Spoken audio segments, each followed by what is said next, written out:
ثنا کے بعد رسول رحمت شفیع معظم نبی محتشم حضور ختم المرتبت صلی اللہ علیہ وآلہ وسلم کے حضور ناز میں اپنی عقیدتوں، ارادتوں اور محبتوں کا خراج پیش کرنے کے بعد واجب الاحترام ذوی الاحتشام عالی مرتبت سامعین، حاضرین، مہمانان گرامی، السلام علیکم ورحمۃ اللہ وبرکاتہ۔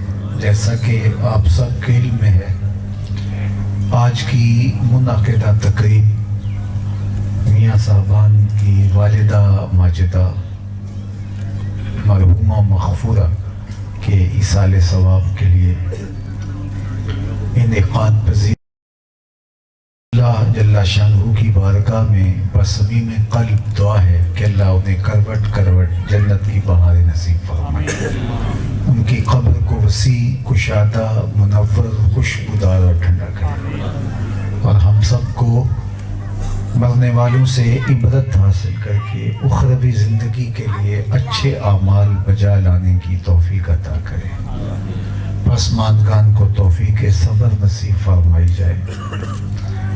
زندگی اور موت یہ اللہ کی پیدا کردہ مخلوقات ہیں۔ الذی خلق الموت والحیات لیبلوکم ایکم احسن عملا، اس نے زندگی اور موت دونوں کو پیدا کیا ہے تاکہ وہ آزمائے، پرکھے، امتحان لے تم میں سے اچھے اعمال کون بجا لاتا ہے۔ زندگی کے اختتام کا نام موت ہے، لیکن یہاں اللہ جل شانہ نے تذکرہ موت کو تذکرہ حیات سے مقدم رکھا، تو علماء نے کہا کہ غافل کو تنبیہ کی گئی ہے کہ موت بہت قریب ہے، میں اور آپ بہت جلد موت کی وادی میں اترنے والے ہیں اور قبر کا رزق بننے والے ہیں، اور ہم میں سے کوئی بھی موت سے بھاگ نہیں سکتا، فرار اختیار نہیں کر سکتا، چھٹکارا اور رستگاری نہیں پا سکتا۔ تو جب طے ہے، حقیقت ہے، امر واقعیہ ہے کہ موت کا ذائقہ ہم سب نے چکھنا ہے، تو پھر ہم اس کے لیے عملی طور پہ تیاری بھی کرنا ہوگا۔ تو جب لوگ ہم سے جدا ہوتے ہیں، بچھڑتے ہیں، انتقالات ہوتے ہیں، تو یہ احساس ہمارے ساتھ جڑ جاتا ہے کہ ہم بھی اس دنیا فانی سے کوچ کرنے والے ہیں، اور پھر تھوڑا سا انسان اپنے آپ کو سنبھالتا بھی ہے، اعمال کی درستگی کا سامان بھی کرتا ہے، لیکن وقت کے ساتھ ساتھ پھر دوبارہ وہ دنیا میں کھو جاتا ہے۔ تو یہ جو مواقع ہیں، ان سے بھرپور فائدہ حاصل کرنا چاہیے اپنی آخرت کی تیاری کے لیے۔ اللہ تعالیٰ جل شانہ کی بارگاہ میں بصمیم قلب دعا ہے کہ اللہ تعالیٰ جل شانہ مرحومہ مغفورہ کو کروٹ کروٹ جنت کی بہار عطا فرمائے، اور ہمیں اپنی خاص عنایتیں نصیب کر کے اخروی زندگی کے لیے عملی تیاری کی توفیق عطا فرمائے۔ اچھا، دوسری بات وہ یہ کہ جس طرح ماں باپ کے حق ان کی زندگی میں ہوتے ہیں، ان کے انتقال کے بعد بھی کچھ حق ہیں جو اولاد کے ذمہ واجب العطا ہوتے ہیں۔ یہ نہیں ہے کہ ماں باپ انتقال کر گئے تو ان کے حقوق ہی ختم ہو جاتے ہیں، کچھ چیزیں تو ایسی ہیں کہ ان کے انتقال کے بعد وہ واقعتاً ختم ہو جاتی ہیں۔ وہ موجود تھے تو آپ ان کی خدمت کر سکتے تھے، ان کو انواع و اقسام کے کھانے کھلا سکتے تھے، اچھا اچھا لباس ان کو فراہم کر سکتے تھے، ان کے پاؤں دبا سکتے تھے، ان کی خوشنودی کے لیے اور بہت سارے امور ہیں جو آپ بجا لا سکتے تھے، لیکن جب وہ انتقال کر گئے تو یہ سب کچھ نہیں ہو پاتا۔ لیکن ایک حدیث پاک میں آتا ہے 4 حق ایسے ہیں جو مرنے کے بعد بھی اولاد کے ذمہ واجب العطا ہے۔ ان میں سے سب سے پہلا حق الصلاۃ علیہما، جو انتقال کے بعد ماں باپ کا حق اولاد کے ذمہ واجب رہتا ہے۔ ان میں سے پہلا حق ان پر نماز جنازہ پڑھنا، تجہیز و تکفین اس کے زمرے میں سمجھی جاتی ہے۔ یہ پہلا حق ہے ماں باپ کا اولاد کے ذمہ بعد از انتقال جو عائد ہوتا ہے۔ اور وہ لوگ خوش نصیب ہیں جو اپنے ماں باپ کا یہ حق ادا کر پاتے ہیں. ورنہ میں ایسے کئی لوگوں کو جانتا ہوں جنہوں نے اپنی حقیقی ماں کا جنازہ نہیں پڑھا, اپنے حقیقی باپ کا جنازہ نہیں پڑھا. آپ کے خیال میں آیا ہوگا کہ وہ بیرون سفر ہوں گے, بیرون ملک ہوں گے, موجود نہیں ہوں گے, لیکن نہیں, وہ موجود تھے. قبرستان میں بھی گئے لیکن جنازہ نہیں پڑھا, کھڑے رہے جنازہ نہیں پڑھا. آپ کو بہت حیرت لگ رہی ہوگی. کوئی ایسا بد نصیب بھی ہوگا کہ جو اپنی حقیقی ماں کا, حقیقی باپ کا جنازہ نہ پڑھے اور قبرستان میں بھی موجود ہو.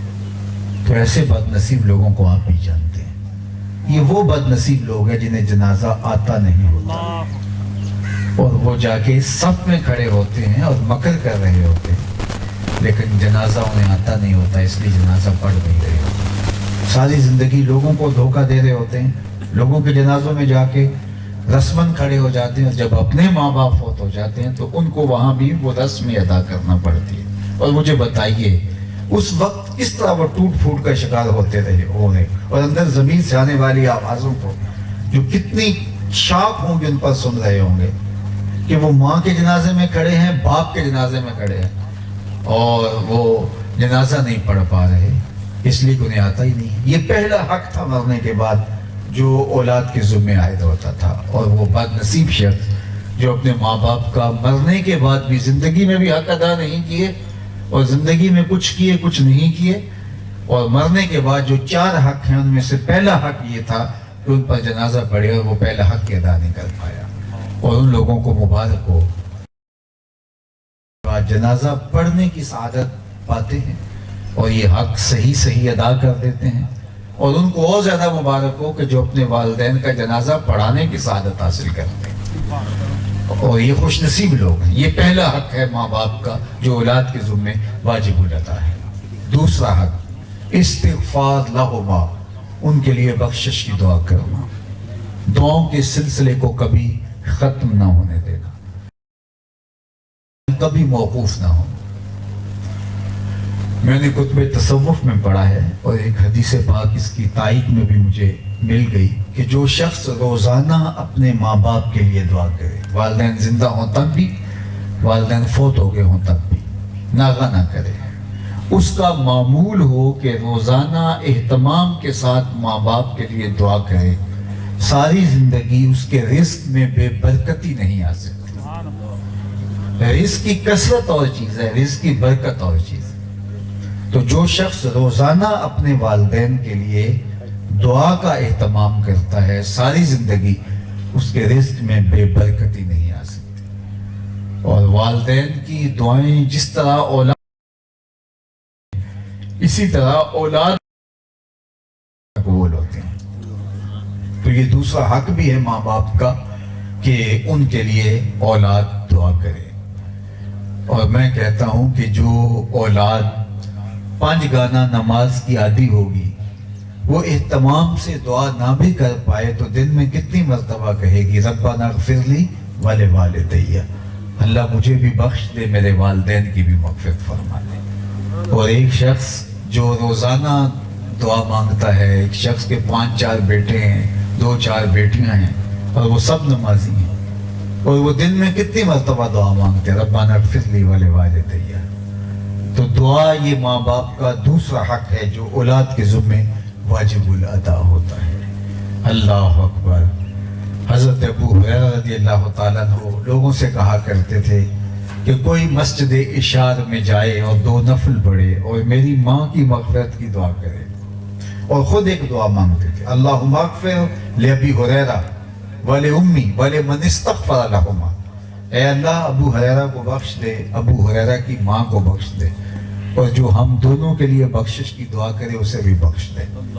حضرت محمد بن سیرین ایک جلیل القدر تابعی ہوئے ہیں, وہ جب بھی زندگی میں دعا مانگتے تھے تو یہ دعا ان کی دعاؤں میں شامل ہوتی تھی, اے اللہ ابو ہریرہ کو بخش دے, ابو ہریرہ کی ماں کو بخش دے.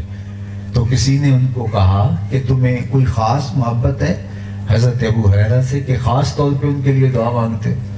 تو کہا ہاں محبت کا رشتہ تو ہے ہی ہے, لیکن میں اصل ان کے لیے دعا مانگ کے ان کی دعا کا اپنے آپ کو مصداق بناتا ہوں. چونکہ انہوں نے کہا تھا اے اللہ ابو ہریرہ کو بخش دے، ابو ہریرہ کی ماں کو بخش دے، اور جو ہم دونوں کے لیے بخشش کی دعا کرے اسے بھی بخش دے۔ تو میں ان کی دعا کا اپنے آپ کو مصداق بناتا ہوں، ان کے لیے دعا مانگی۔ تو والدین کے لیے دعاؤں کا سلسلہ خوش نصیب اولاد کا مقصود ہوتا ہے، اور ماں باپ کے لیے اولاد کے اٹھے ہوئے ہاتھ اللہ خالی نہیں موڑتا۔ ویسے تو اللہ کا یہ ضابطہ ہے کہ وہ بندوں کے اٹھے ہوئے ہاتھوں کی لاج رکھتا ہے۔ ان ربکم حیی کریم یستحیی من عبدہ اذا رفع یدیہ الیہ ان یردہما صفرا۔ تمہارا رب حیا کرنے والا کریم ہے، بندہ جب اس کے سامنے ہاتھ پھیلا کے دعا مانگتا ہے اللہ فرماتا ہے مجھے شرم آتی ہے اس سے موڑ دوں، مجھ سے مانگا ہے تو میں نے بھی نہ دیا تو کس در پہ جائے گا۔ تو بندوں کے اٹھے ہوئے ہاتھوں کی وہ لاج رکھتا ہے۔ میں آپ سے ایک سادی سی بات پوچھتا ہوں، جتنے لوگ آپ موجود ہیں اتنے لوگ اٹھ کے کسی دنیا دار کے ڈیرے پہ چلے جائیں اور اس سے ایسی چیز مانگے جس کا دینا اس کے لیے مشکل نہ ہو، دینے سے کوئی کمی خاص واقعہ نہ آتی ہو، تو مجھے بتاؤ کہ اتنے لوگ اگر کسی دنیا دار کے ڈیرے پہ چلے جائیں تو کیا وہ اتنے لوگوں کو واپس خالی بھیج دے گا؟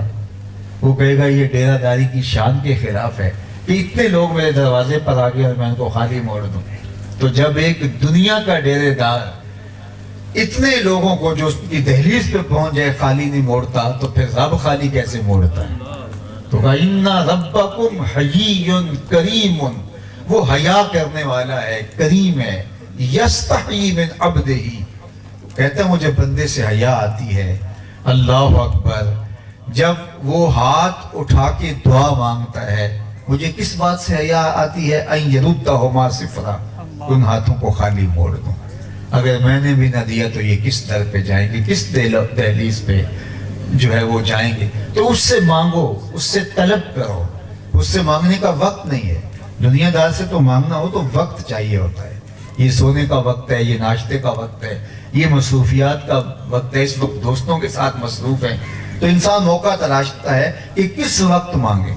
لیکن اللہ سے جس وقت بھی مانگے، دن کو مانگیں، رات کو مانگیں، پچھلے پہر مانگیں، نیند تو دور کی بات ہے اسے اونگ بھی نہیں آتی، جب بھی در رحمت پہ دستک دیں دروازہ کھلا ہوا پائیں گے۔ پھر کسی سے مانگنا ہو تو اس کی زبان میں مانگنا پڑتا ہے، اس کے لہجے میں مانگنا پڑتا ہے، لیکن اللہ سے عربی میں مانگو، اردو میں مانگو، ہندی میں مانگو، سندھی میں مانگو، جس زبان میں مانگو، وہ نظم میں مانگو، نثر میں مانگو، سادی کے انداز میں مانگو، اقبال کے لہجے میں مانگو۔ نہیں مانگنا آتا خالی ہاتھ پھیلا دو، وہ بند لبوں کی بولیاں بھی جانتا ہے۔ مانگو تو صحیح، ہاتھ تو پھیلاؤ، دستے طلب تو دراز کرو، اس کی چوکھٹ پہ تو آؤ۔ وہ کریم ہے، وہ دے کے خوش ہوتا ہے۔ دنیا والے نہ دے کے خوش ہوتے ہیں اور اللہ دے کے خوش ہوتا ہے جب اس کی دہلیز پہ بندے آتے ہیں۔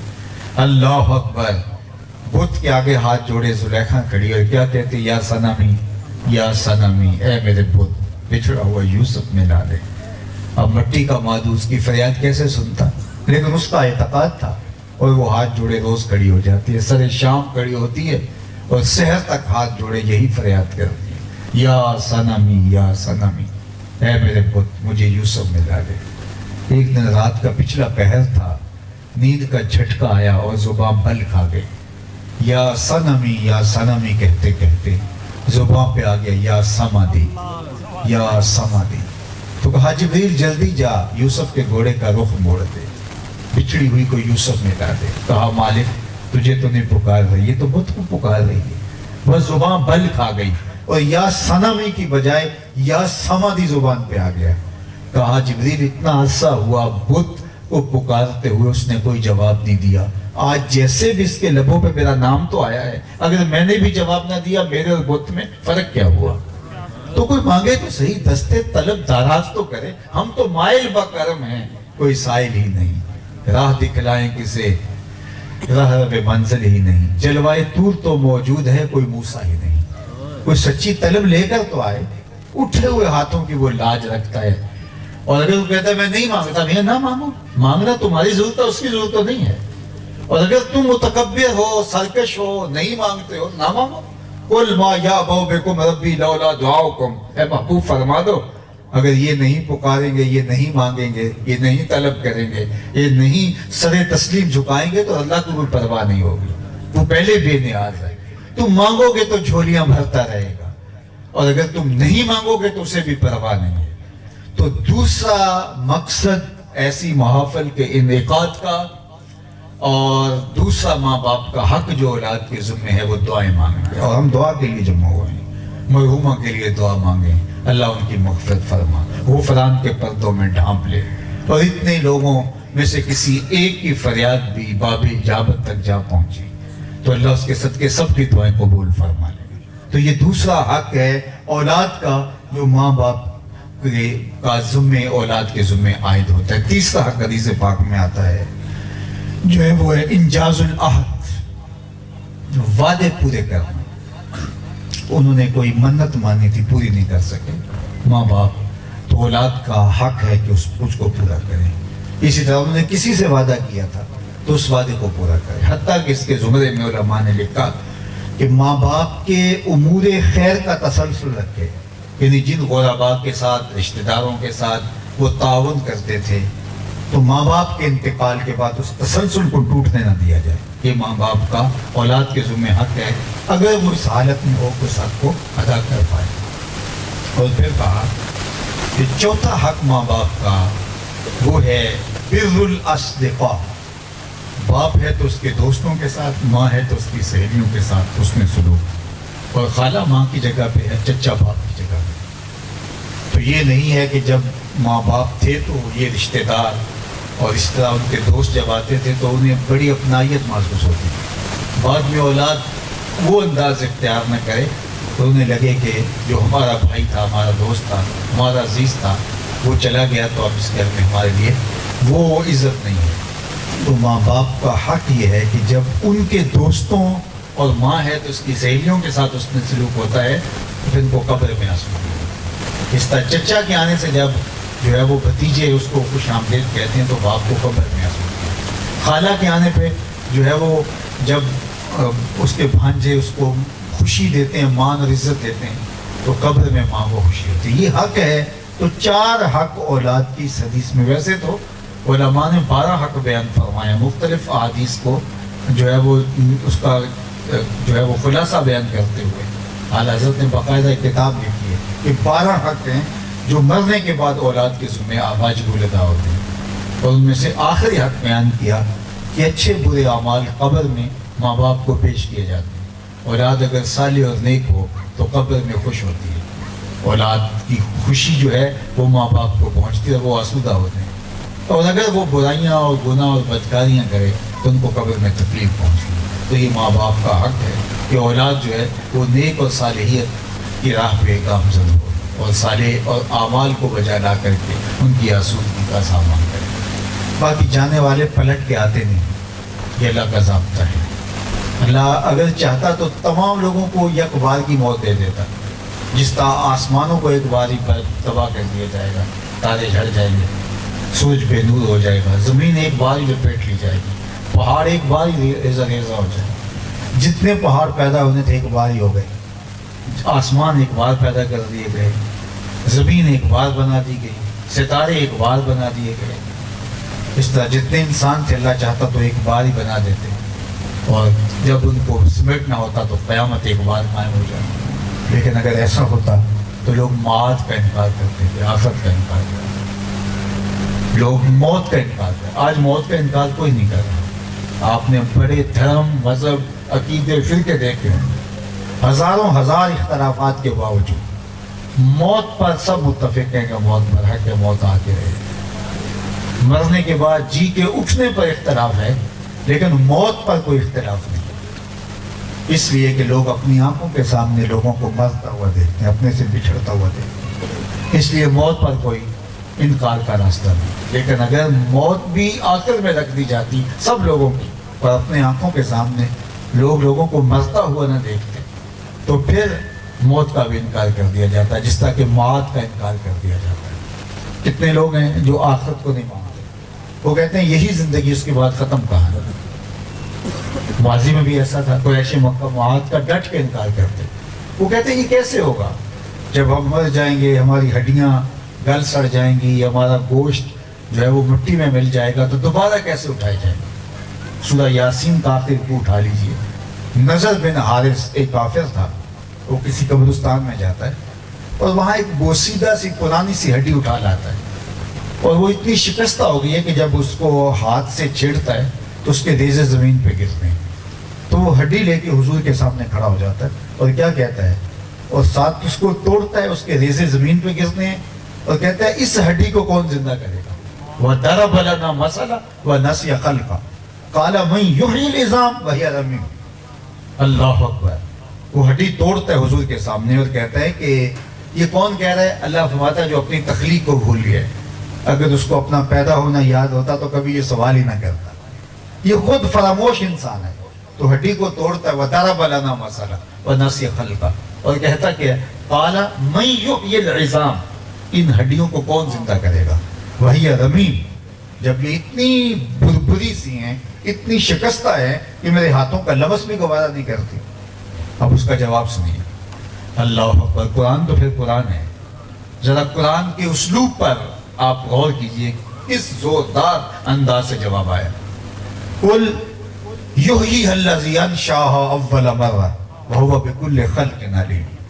وہ کہتا تھا ان ہڈیوں کو کون زندہ کرے گا جب یہ اتنی پرانی، شکستہ اور اتنی کمزور ہو گئی ہیں؟ تو فرمایا محبوب فرما دو جب ہڈیاں بھی نہیں تھیں، جس نے پیدا کر لیا جوڑ کے بھی پیدا کر دے گا۔ اب تو میٹیریل موجود ہے، بکھرا پڑا ہے، جب میٹیریل بھی نہیں تھا، مادہ بھی نہیں تھا۔ هل أتى على الإنسان حين من الدهر لم يكن شيئا مذكورا، یہ قابل ذکر چیز ہی نہیں تھا، اس کا نقشہ بھی نہیں تھا۔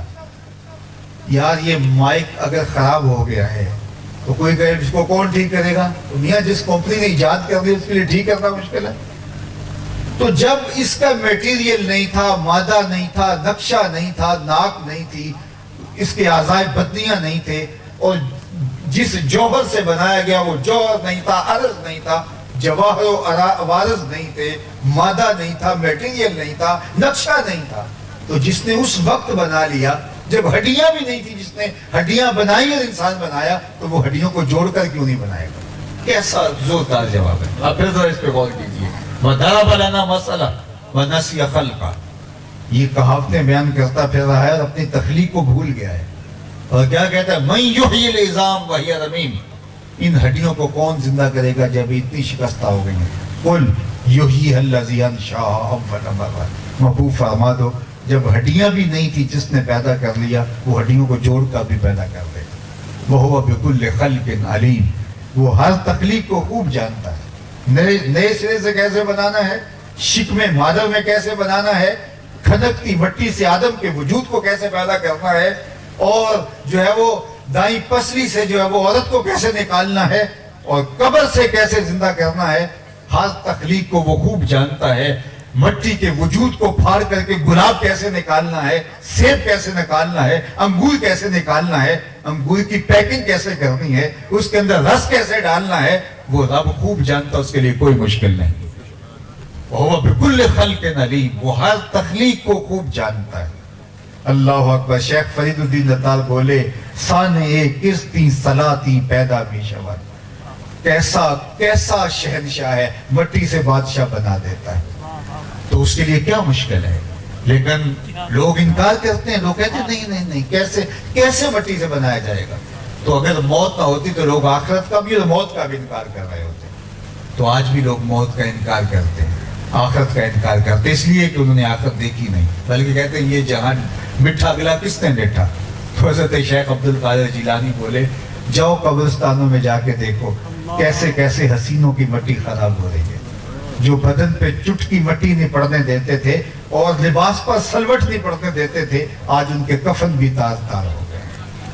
تو یہ مختصر زندگی ہے اور ہم ایک اور زندگی کی طرف بڑھ رہے ہیں جو حقیقی، ابدی، سرمدی اور نہ ختم ہونے والی زندگی۔ یہ 100 سال بھی ہوگی، بالآخر اس کا اختتام ہے، اور وہ زندگی شروع ہوگی تو اس کا کوئی اختتام نہیں ہوگا۔ اللہ اکبر۔ 50,000 سال کا صرف ایک دن ہوگا، مقدارہ 50,000 سنہ، قرآن میں کہا 50,000 سال کا، 50 سال کا نہیں، 100 سال کا نہیں، 50,000 سال کا ایک دن۔ اور یہ ساری زندگی 50 سال کی، 60 سال کی، یہ ٹوٹل زندگی 60 سال کو 50,000 سال کے مقابلے میں رکھیں تو زندگی کے پلے بچتا کیا ہے؟ اور وہ بھی میرا ایک دوست کہنے لگا کہ اگر میں حساب کر کے بتاؤں تو 17، 18، 20 سال بنتے ہیں۔ میں نے کہا وہ کیسے؟ کہا کہ 30 کا حصہ تو روز سوتے ہیں نا 8 گھنٹے، تو اگر 60 سال زندگی ہے تو 20 سال تو یہ نکل گئی۔ بچپن نکالیں، بڑھاپا نکالیں، روزانہ 1 یا 2 گھنٹے واش روم میں گزرتے ہیں وہ نکالیں، تو وہ کہتا ہے کہ جو ہے 17، 18، 20 سال بیماریاں نکالیں، چلو 25 سال لگا لیں، 30 سال لگا لیں، یہ ٹوٹل زندگی۔ وہ ہمارا قصاب کہتا ہے قربانی کے دنوں میں کہ یہ جو بیل آپ کو نظر آ رہا ہے یہ 5 من کا ہے، لیکن انصافی گوشت 3.5 من ہوگا، باقی 1.5 من کہاں چلا گیا؟ کہا جی کچھ انتڑیوں میں چلا جائے گا، کوئی کھال میں چلا جائے گا، کچھ باقی چیزوں میں چلا جائے گا۔ یہ دکھنے میں، تولنے میں اگر دیکھو تو 5 من کا ہے، لیکن صافی گوشت جو ہے وہ 3.25 من، 3.5 من نکلے گا۔ تو یہ زندگی دکھنے میں 50 سال کی ہے، 60 سال کی ہے، لیکن جو زندگی بچتی ہے صافی زندگی وہ 20 سال ہے۔ کچھ سو کے کاٹے، کچھ بیماریوں میں، کچھ ٹینشن میں، کوئی پریشانیوں میں، کوئی اذیتوں میں، کوئی واش روم میں، باقی 20 سال ہے۔ اس کو احتیاط سے گزارنا ہے۔ جس نے اس کو احتیاط سے گزار لیا وہ کامیاب ہو گیا، اور جو اس کو احتیاط سے نہ گزار سکا وہ بے مراد ہوا۔ ہم نے اس تھوڑی سی زندگی کو 20 سال، 25 سال، یہ ٹوٹل زندگی ہے جو جاگتے ہوئے ہوش سے ہم نے گزارا۔ حضرت داتا گنج بخش علی اجمیری علیہ الرحمہ کے مرشد حضرت شیخ ابو الفضل الختلی علیہ الرحمہ فرمایا کرتے تھے دنیا یومن ولنا فیہا صومن، دنیا ایک دن ہے اور ہم روزہ رکھ کے گزار رہے ہیں، گزر تو جائے گی۔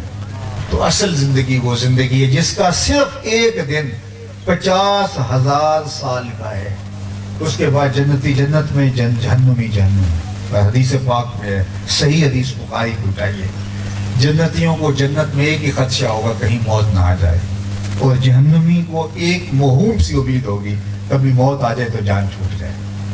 پھر مینڈے کی شکل میں موت کو لایا جائے گا اور ذبح کر دیا جائے گا حشر کے میدان میں۔ جنتی جنت سے اور جہنمی لمبی لمبی گردنیں نکال کر جہنم سے دیکھ رہے ہیں۔ جب موت کو بھی کاٹ دیا جائے گا، ذبح کر دیا جائے گا، جنتی اتنے خوش ہوں گے۔ حدیث پاک میں آتا ہے کہ موت کو موت نہ آئی ہوتی تو یہ خوشی سے مر جاتے، اور جہنمی اتنے دکھی ہوں گے اگر موت کو موت نہ آئی ہوتی تو یہ صدمے سے مر جاتے۔ اب نہ ختم ہونے والی زندگی جنت کی یا جہنم کی، اور 50,000 سال کا دن گزرا، اور ادھر پھر زندگی شروع ہوئی جس کا نقطہ انجام ہی نہیں ہے۔ یہ زندگی کتنی بھی اوکھی کیوں نہ ہو آخر تو ختم ہونی ہوتی ہے۔ وہ میر تقی میر نے کہا تھا وہ ریشموں کا خواب میں سر مست ہیں تو کیا ہوا، رات اس کی بھی کٹ گئی جو کہ عور تھا۔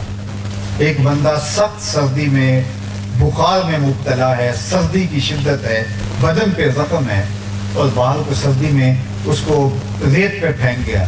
تو سردیوں کی دسمبر کی لمبی رات کاٹنا تو قیامت تو ہوگی، لیکن بالآخر تو کاٹی جائے گی نا، جتنی بھی لمبی ہوگی سپیدہ سحر تو نمودار ہوگا ہی ہوگا۔ یہ رات کتنی ہی طویل دکھوں سے بھری ہوئی کیوں نہ ہو، بالآخر تو ختم ہوتی ہے، لیکن وہ رات پڑ گئی تو ختم نہیں ہوگی، کیونکہ موت کو بھی موت آ چکی ہے، اب نقطہ انجام ہی نہیں ہے۔ تو کون بدبخت ہوگا جو اپنی آخرت کو برباد کرے گا اس تھوڑی سی زندگی کے مقابلے میں؟ اللہ فرماتا بل تؤثرون الحیات الدنیا والآخرۃ خیر وابقی، تم اس تھوڑی سی دنیا کی زندگی کو ترجیح دیتے ہو، حالانکہ آخرت بہتر بھی ہے اور دائمی بھی ہے۔ اور دائمی کی مثال میں نے آپ کے سامنے دی، ٹوٹل زندگی 60 سال کی، 70 سال کی، وہ بھی اگر ہو، ویسے تو دوسری سانس کا نہیں پتا آئے کہ نہیں آئے، اور وہ زندگی اس کا نقطہ انجام ہی نہیں ہے، 50,000 سال کا صرف ایک دن۔ تو اصل زندگی پھر وہ زندگی ہے۔ اس لیے خندق پوتے صحابہ کو جب دیکھا اور ان پر پیار آیا تو برجستہ دعا زبان سے نکلی تو یہی تھی، اللہم ان العیش عیش الاخرہ فاغفر للانصار والمہاجرہ، اے اللہ زندگی تو آخرت کی زندگی ہے، میرے انصار کو بھی بخش دے، میرے مہاجروں کو بھی بخش دے۔ تو اصل زندگی آخرت، یہ تھوڑی سی زندگی ہے۔ اللہ اکبر۔ جب کوئی شخص سے پوچھا جائے گا کہ دنیا کی زندگی کتنی گزاری ہے تو وہ کہے گا دن یا دن کا کچھ حصہ، بس میں نے تھوڑا سا وقت وہاں سے گزار کے آیا۔ وہ ظاہر ہے 50,000 سال کے ایک دن میں جب 60 سال کی زندگی دیکھے گا تو وہ ریت کا ایک ذرہ ہی دکھائی دے گا صحرا میں پڑا ہوا، کیا اس کی حیثیت بچتی ہے؟ لیکن یہ دنیا میٹھی بہت ہے، حلون، اس کو میٹھا خواب کہا ہے۔ خواب کے اندر بندے کو نہیں پتا چلتا کہ میں خواب دیکھ رہا ہوں، آنکھ کھلتی ہے تو پھر اسے پتا چلتا ہو میں تو خواب دیکھ رہا ہوں۔ اگر خواب میں پتا چل جائے کہ خواب ہے پھر خواب کا لطف ہی نہیں رہتا۔ تو یہ زندگی ایک میٹھا خواب ہے اور خواب کی طرح بندہ اس کو گزار رہا ہے، لیکن جب آنکھ بند ہوگی پھر آنکھ کھلے گی، پھر پتا چلے گا یہ تو ایک سراب تھا، یہ تو خواب تھا، حقیقت کی زندگی تو آخرت کی زندگی۔ آج ہم کتنے لوگوں کو اپنے ہاتھوں سے زمین میں دفن کر کے دامن جھاڑ کے ہاتھ جھاڑ کے آ جاتے ہیں، کل ہمارے ساتھ بھی ہونے والا ہے۔ آج ہم کسی کے لیے جمع ہو رہے ہیں، کل لوگ ہمارے لیے جمع ہو رہے ہوں گے، قبل اس سے کہ وہ وقت آئے کوئی حجت نہ رہے اور پھر پچھتائے۔ آج کا پچھتاوا کل کی بہتری کی ضمانت بن سکتا ہے، کل کا پچھتاوا سوائے حسرت بڑھانے کے اور کچھ نہیں ہوگا۔ اس دن تو کافر بھی پچھتائے گا، مومن تو مومن رہا، کافر بھی کہے گا یا لیتنی قدمت لحیاتی، کاش میں نے اس زندگی کو اس دنیا کے لیے گزارا ہوتا، لیکن کیا پھر فائدہ جب ہاتھ سے سب کچھ نکل گیا۔ وقت پر کافی ہے قطرہ بھی آب خوش ہنگام کا، جل گیا جب کھیت برسا می تو پھر کس کام کا۔ پھر کیا فائدہ جب کھیت ہی جل گیا، جب زندگی ہی نہ رہی، پھر ہوش آئی تو پھر کیا فائدہ ہوا۔ آج کا پچھتاوا کل کی بہتری کا ضامن بن سکتا ہے۔ ہمارے پنجابی میں کہتے ہیں آج راہ بھی نے آج سا بھی نے کھلے راہ بھی نے، انج ٹوک نوکھڑے ٹوک دے نہیں، ٹر پویں تے پینڈے مک جاندے، کار بیٹھے ہم فاصلے مک دے نہیں۔ آج اٹھنے والا ایک ایک قدم ہمیں منزل سے قریب کرتا جائے گا، اور کل سوائے حسرت، افسوس، پچھتاوا، اس کے علاوہ اور کچھ نہیں ہوگا۔ تو آئیے میں اور آپ ان لمحات میں اپنے لیے کچھ کشید کریں کہ میاں ہم یہاں آئے ہیں تو ہمارے آنے کا کوئی مقصد تھا۔ اگر رزق کمانا، اچھا گھر بنانا ہی ہمارا مقصد ہے، یہ تو کام چونٹی بھی کر رہی ہے۔ یہ جانور کتنے کتنے اچھے گھونسلے بنا لیتے ہیں، تو یہ کیا کمال ہوا؟ یہ زندگی کی ضروریات تو ہیں، مقصود نہیں ہے، یہ بات ذہن میں رکھیے گا۔ یہ زندگی کی ضروریات تو ہیں، ان کو ضرور آپ نبھائیے، اچھا کھانا کھائیے، اچھا لباس پہنیے، اچھا گھر اللہ نصیب کر دے تو اس گھر میں اپنا وقت گزاریے، لیکن یہ مقصود حیات نہیں ہے، یہ زندگی کا مدعا نہیں ہے۔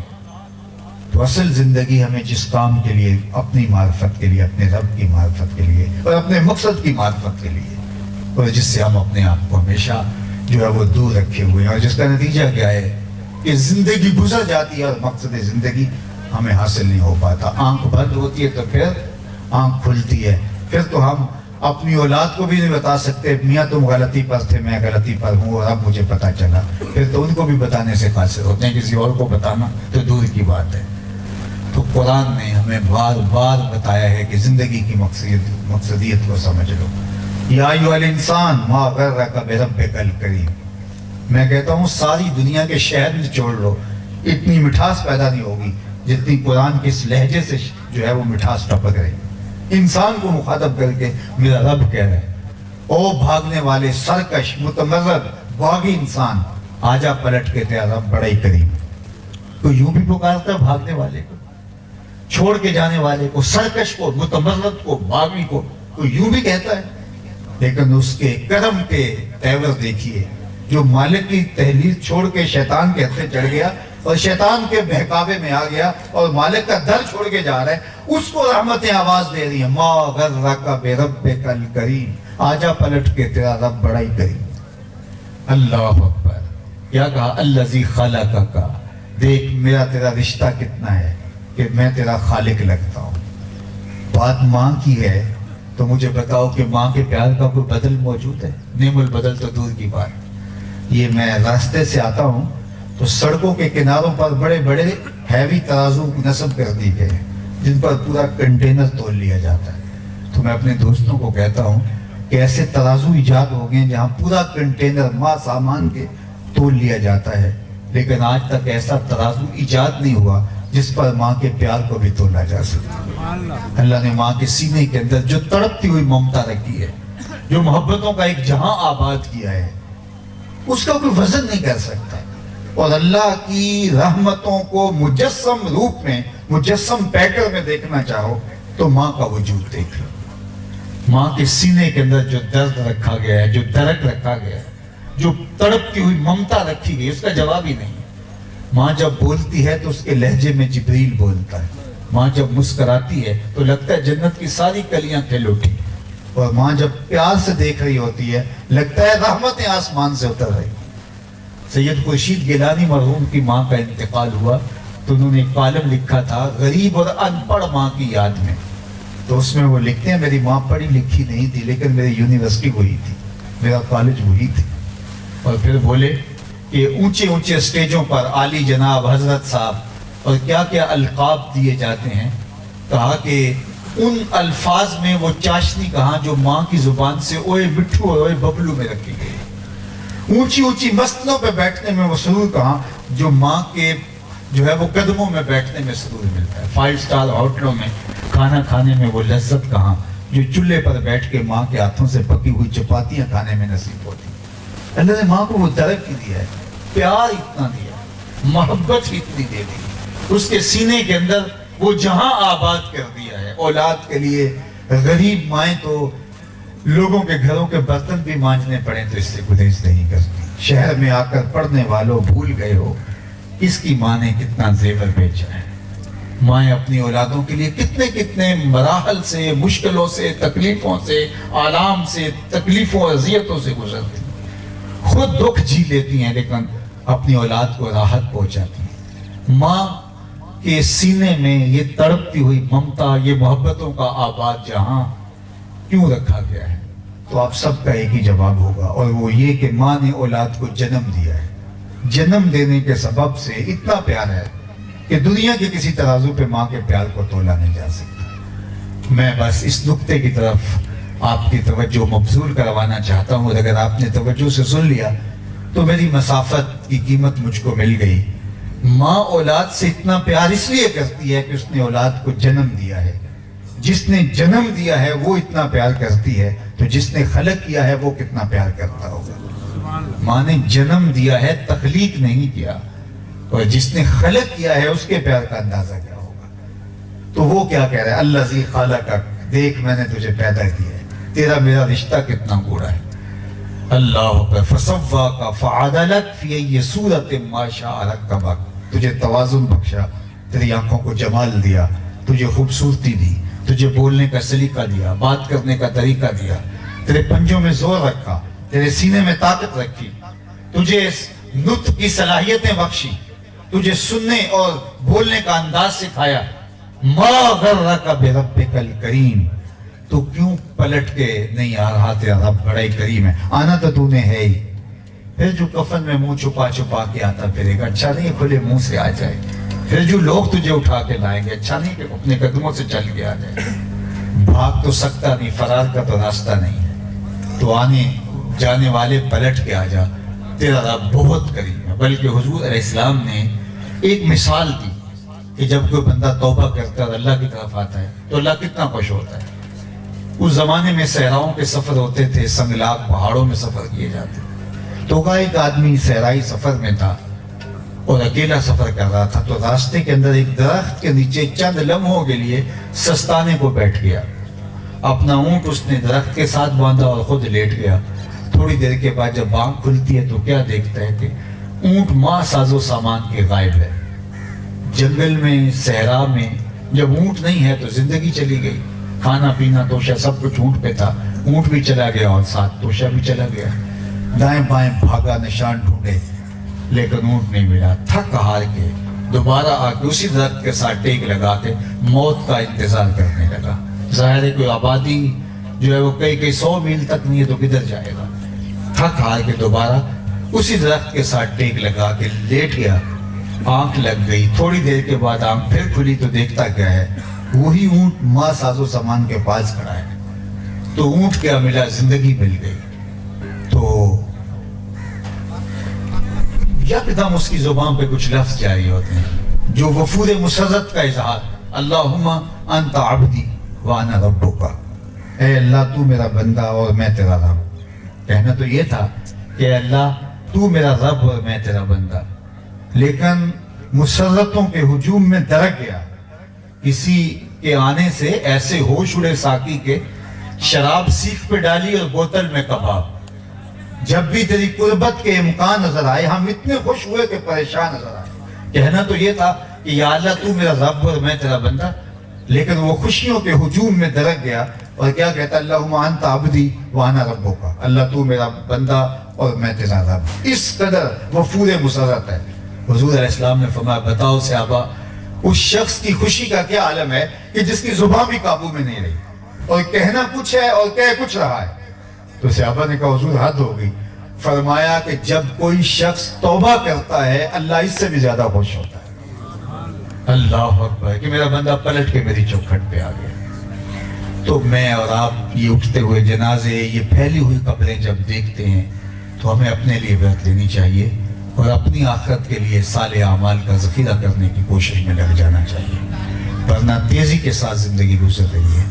آج وہ مرحومہ مغفورہ ہم میں نہیں ہیں اور ہم ان کے لیے جمع ہو رہے ہیں. کل ہم نہیں ہوں گے اور لوگ ہمارے لیے جمع ہو رہے ہیں اور ہمیں کوئی پتہ نہیں پوچھنے والا اگلا قدم ہمارا کہاں پڑتا ہے. آج کل تو ویسے بھی اچانک مواد ہوتی ہے. جب کوئی شخص فوت ہوتا ہے تو ہم کہتے ہیں ابھی تو میں نے اس کو سبزی والی دکان پہ دیکھا تھا، لیکن جب موت آتی ہے تو ایک لمحے کا تقدم متاخر نہیں ہوتا. موت ہے ہنگامہ آرا کلزم خاموش میں، ڈوب جاتے ہیں سفینے موج کی آغوش میں. تو یہ زندگی کی مہلت اللہ نے ہمیں جو دی ہے، اس مہلت سے بھرپور فائدہ حاصل کریں، اپنی آخرت کے لیے عملی جدوجہد کریں، ایسے کام کر جائیں جو اللہ کو راضی کرنے کا ذریعہ اور سبب بنے. ہماری ایک ایک سانس سیدنا علی مرتضیٰ فرماتے ہیں یہ جو سانسیں ہیں یہ موت کی طرف اٹھتے ہوئے قدم ہے. جس طرح چلنے والا منزل کتنی بھی دور ہو ہر قدم اس کو موت منزل کے قریب کرتا ہے، اس طرح ہماری ہر سانس ہمیں موت کے قریب کر رہی ہے اور ہمیں پتہ نہیں ہمارا اٹھنے والا اگلا قدم موت کی وادی میں اترتا ہے یا ہمارے پاس ابھی زندگی کچھ سانسیں موجود ہیں. آئیے میں اور آپ اپنی آخرت کے لیے صالح اعمال کا ذخیرہ کریں.